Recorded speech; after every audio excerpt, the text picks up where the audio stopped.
आज हूँ 26 फेब्रुआरी बुधवार। आज टॉप न्यूज गुड़ जाना चलते भिडियो को स्टार्ट करवा। प्रथम न्यूज आईटी फाइल थिले भी कटोनी राशन कार्ड।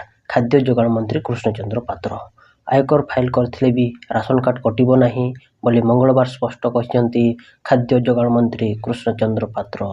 से आहरी मध्य कहते ग्रामांचल में मासिक 10,000 और सहरांचल 15,000 टंका आय थिले ही राशन कार्ड कटिबो। एथिपाई राज्य सरकार पक्षर अधिकारी माने घर घर बुली सर्वे करेंगे। हेले जो मैंने 40-50 हजार दरमा पाँच से राशन कार्ड न फेरले कार्यानुष्ठान ग्रहण कर। परवर्ती खबर चाषी मानक पई बड़ खबर। मार्च 31 पर धान नेबेनी सरकार। धान किणार डेडलाइन देले राज्य सरकार। मार्च 31 पर धान नेबेनी सरकार। जोगाण मंत्री कृष्णचंद्र पात्र सूचना वर्तमान सुधा 56 लाख मेट्रिक टन धान संग्रह कर टार्गेट रे 90% धान संग्रह हो सारे। परवर्ती खबर सीबीएसई मैट्रिक परीक्षा वर्ष को 2 थर हेबो। परीक्षा चाप कमेवा बोर्डर पदक्षेप 2026 2 थर परीक्षा पाई अनुमति। एजुकेशन मिनिस्ट्री एक बैठक में एनी सुपारिश एनी एक चिठा नीति प्रस्तुत करा जिवो। चिठा नीति बाबद छात्र छात्री शिक्षक अभिभावकों मत नियाजिवो। मार्च 9 तारीख सुधा मतामत दे पारिबे समस्त पक्ष। मतामत पर चूड़ांत निष्पत्ति नियाजिवो।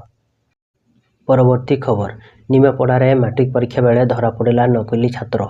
अन्य पाई परीक्षा देउथला पिला गिरफ। निमापड़ा नहंतरा हाईस्कल रे परीक्षा देउथवा समय सुपरिटेडेंट द्वारा धरा पड़ा नकली परीक्षार्थी। गिरफ कला निमापड़ा पुलिस। नकली परीक्षार्थी साखीकोपार थाना डांकुरा अंचल राजा भय बोली जना पड़ी। शेख मुस्लिम उद्दीन नाँ राजा देउथला परीक्षा। परीक्षा समय एडमिट कार्ड रे फोटो मैच न करिबारु संदेह होगा फल थाना रे जिम्मा दि जाइथिला। परवर्ती खबर हॉस्टेल रो खराब खाद्य ने डीएम को कहू अंधार रे 25 किलोमीटर चलिले शताधिक अंतेवासी। मयूरभंज जिला बासीपिठा आश्रम अंतेवासी को हॉस्टेल रे निम्नमानर खाद्य गाड़ी गुलज हेउथवा नै जिलापाल को अभियोग करियाकू विलंबित रात्रि रे हॉस्टेल पाचेरी डेई 25 किलोमीटर रास्ता अतिक्रम कर बारिपदार पहुंची थिले आश्रम स्कूल शताधिक अंतेवासी। जिलापाल नथिबारु वीडियो कॉल माध्यम पिलामानंकु बुझासुझा करा जायथिला। शेष जिला प्रशासन निर्भर प्रतिश्रुति दे बस रे पिलामानंकु विद्यालय फेराई नै जायछि। परवर्ती खबर राज्य में बढ़िबो ताती। 3 दिन पर 2 ରୁ 4 डिग्री तापमात्रा वृद्धि पाइबार संभावना रही। आसंता 6 दिन जाए राज्य में सुखिला पाग रहिबो। राज्य में 3 दिन जाए तापमात्रा कौन से परिवर्तन हेबो नहीं बोली आकलन करिछि पाणीपाग केन्द्र।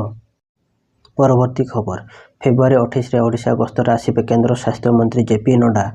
आसंता 28 तारिख में ओडिशा गस्तर आसी पुरी रे अनुष्ठित जातीय स्वास्थ्य मिशन कार्यक्रम में सामिल हेबे केन्द्र स्वास्थ्य मंत्री जेपी नड्डा।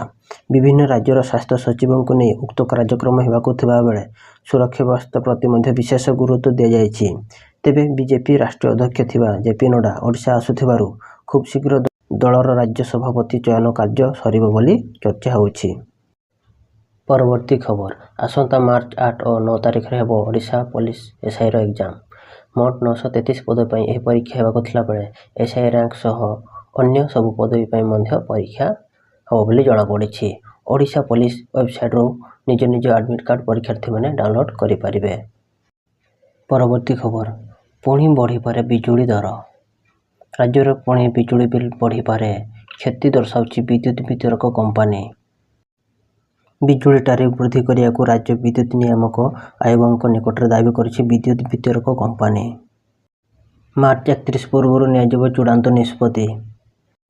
परवर्ती खबर ओडिशा साहित्य एकाडेमी नवा सचिव हेबे डॉक्टर चंद्रशेखर होता। फेब्रुआरी 28 तारिख में नेबे दायित्व।